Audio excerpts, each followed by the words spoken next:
Về dù mai tao bùn hóa về y bùa chót sế mai tao ton chế bùn y bùa nên tu hung lìn cuốn y bùa nên nhà tu bùa hiểu bùa hong nhiên sang la miền hết hải nhé thiên hung nhiệt liu yếm như tia bèn on như hung ton yếm xia sâu tại chúa giang tự lựa yếm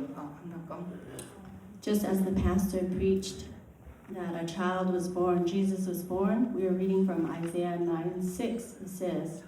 and the song we're going to sing is exactly these lyrics. For to us a child is born, to us a son is given, and the government will be on his shoulders, and he will be called Wonderful Counselor, Mighty God, Everlasting Father, Prince of Peace.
Thiên hương